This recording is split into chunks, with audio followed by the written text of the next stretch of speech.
नमस्कार दोस्तों, मैं हूं आपका दोस्त और आज मैं आपको एक ऐसी सच्ची और दिल दहला देने वाली घटना सुनाने जा रहा हूं जिसे सुनकर शायद आपकी रूह कांप जाए, लेकिन साथ ही आपका विश्वास अटल हो जाएगा। ये कहानी है विश्वास की, अंधविश्वास की और संकट मोचन हनुमान जी के उस असाधारण चमत्कार की जिसने एक मरणासन्न बच्चे को नई जिंदगी दी। आज से करीब 15 साल पहले की बात है। उत्तर प्रदेश के एक छोटे से गांव में एक हंसता खेलता परिवार रहता था। रामेश्वर जी और उनकी पत्नी पार्वती का 8 साल का इकलौता बेटा अंशुल। अंशुल पूरे गांव का दुलारा था। उसकी किलकारियां, उसकी नटखट शैतानियां पूरे घर में रौनक भर देती थीं। लेकिन शायद उस परिवार की खुशी किसी को रास नहीं आई। एक रात, पूर्णिमा की रात, अंशुल अपने कमरे में सो रहा था। रामेश्वर जी और पार्वती भी गहरी नींद में थे। तभी उन्हें एक अजीब सी गंध महसूस हुई, जैसे कोई सड़ा हुआ मांस जला रहा हो। पार्वती जी उठकर देखती हैं, खिड़की के बाहर अंधेरे में कुछ धुंधला सा दिखाई देता है और जमीन पर एक जले हुए नींबू, कुछ सिंदूर और एक काली पोटली पड़ी है। ये सब देखकर पार्वती जी बुरी तरह डर गईं, लेकिन रामेश्वर जी ने उन्हें दिलासा देकर शांत किया और कहा, शायद किसी पड़ोसी ने टोना टोटका किया होगा। लेकिन उन्हें क्या पता था, ये कोई मामूली टोटका नहीं था, ये था मृत्यु का बुलावा, ये था किया कराया। अगले ही दिन से अंशुल की तबीयत बिगड़ने लगी। पहले हल्का बुखार आया, फिर वो अचानक खाना पीना छोड़ दिया। डॉक्टर को दिखाया गया, शहर के बड़े अस्पताल में ले जाया गया। ढेरों जांचें हुईं, लेकिन कोई भी डॉक्टर ये नहीं बता पाया कि अंशुल को क्या हो रहा है। जांच रिपोर्ट्स सब नॉर्मल, लेकिन अंशुल वो हर पल कमज़ोर होता जा रहा था। उसकी आंखों के नीचे काले घेरे पड़ गए थे। वो बुखार में जलता रहता और रात को अचानक चीख कर उठ जाता। वो दीवारों की तरफ घूरता और डर कर चिल्लाता, वो मुझे खींच रहा है। पार्वती जी की गोद में वो केवल 8 साल का बच्चा कंकाल बनने लगा। उसका वजन तेजी से घटने लगा। डॉक्टर्स ने हाथ खड़े कर दिए। अब हम कुछ नहीं कर सकते, बच्चे को घर ले जाओ, शायद भगवान का कोई चमत्कार ही इसे बचाए। रामेश्वर जी की दुनिया उजड़ चुकी थी। उन्होंने अपनी ज़मीन बेच दी, कर्जा लिया, सिर्फ अपने बेटे के लिए। लेकिन अब तो आशा की डोर भी टूटने लगी थी। अंशुल अब बोलना बंद कर चुका था। उसकी सांसें धीमी, बहुत धीमी चल रही थीं। ऐसा लग रहा था जैसे किसी अदृश्य शक्ति ने उसके पूरे शरीर को जकड़ लिया हो। गांव के एक बुजुर्ग ने उन्हें देखकर कहा, रामेश्वर, ये डॉक्टरों की बीमारी नहीं है, ये किसी की जलन का परिणाम है। तुम्हारे बच्चे पर मारक विद्या का टोटका किया गया है। इसे कोई आम इंसान नहीं, सिर्फ संकट मोचन ही बचा सकते हैं। एक काम करो, कहते हैं मेहंदीपुर के बालाजी सबके दुखों को पल भर में काट देते हैं। जाओ, वही अब कुछ कर सकते हैं। रामेश्वर जी के कान में ये बात एक अंतिम संदेश की तरह गूंजी। श्री मेहंदीपुर बालाजी धाम। बिना एक पल गवाए रामेश्वर जी ने अंशुल को अपनी गोद में उठाया। वो इस हालत में था कि किसी भी पल कुछ भी हो सकता था। पार्वती जी भी रोते बिलखते उनके पीछे चल पड़ी। वो 300 किलोमीटर का सफ़र रामेश्वर जी को लगा जैसे सदियों का सफ़र है। ट्रेन में, बस में हर पल उन्हें लगा जैसे उनके हाथों से अंशुल फिसलता जा रहा है। लेकिन उनके मन में एक ही आस थी, एक ही विश्वास था, बालाजी महाराज। जैसे ही वे राजस्थान की उस पवित्र धरती पर पहुंचे, उन्हें मेहंदीपुर धाम के विशाल द्वार दिखाई दिए। चारों तरफ एक अजीब सी ऊर्जा महसूस हो रही थी। एक तरफ जय श्री राम के उद्घोष थे, तो दूसरी तरफ डर और बेचैनी से भरे लोग। रामेश्वर जी अंशुल को लेकर बालाजी मंदिर की तरफ भागे।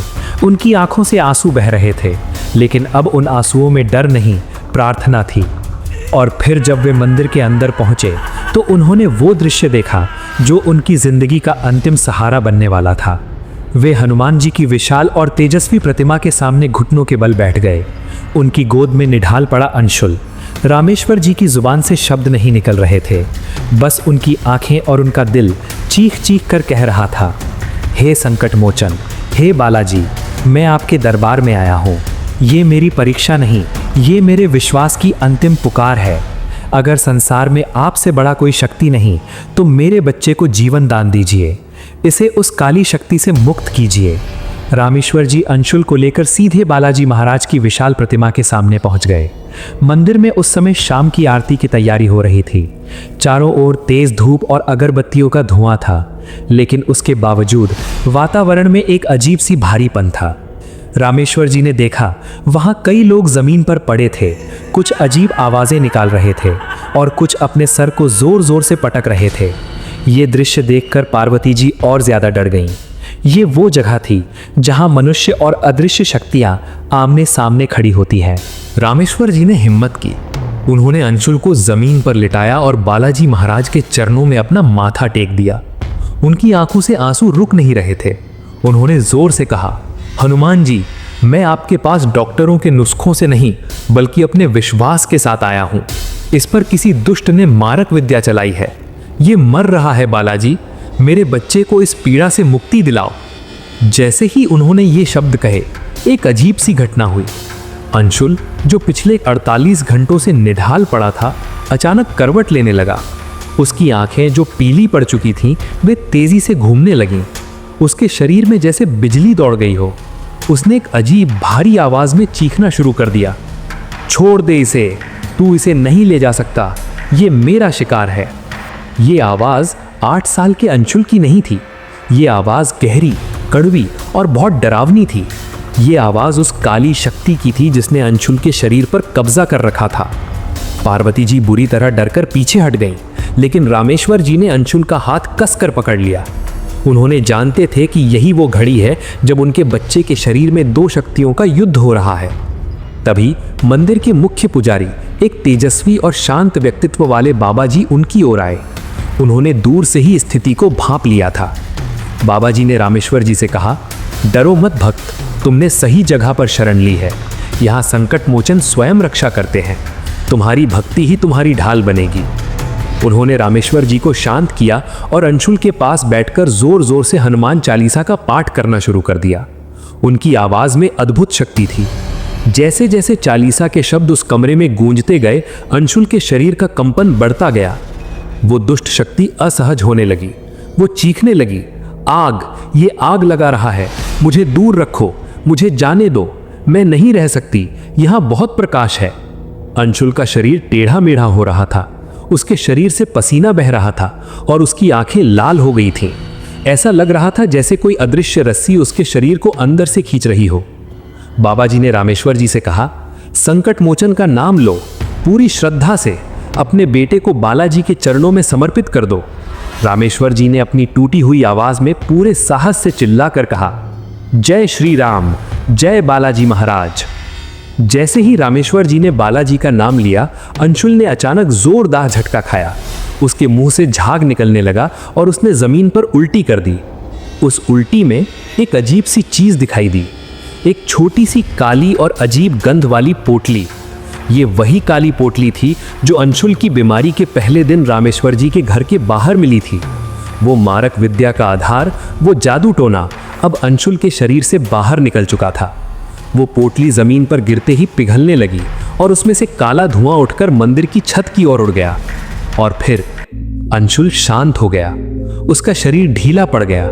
उसकी सांसें जो पिछले 1 घंटे से तेज और अनियमित थीं, अब नॉर्मल होने लगी। बाबा जी ने उसे गोद में उठाया। उसके चेहरे पर से वो भयानक पीड़ा गायब हो चुकी थी।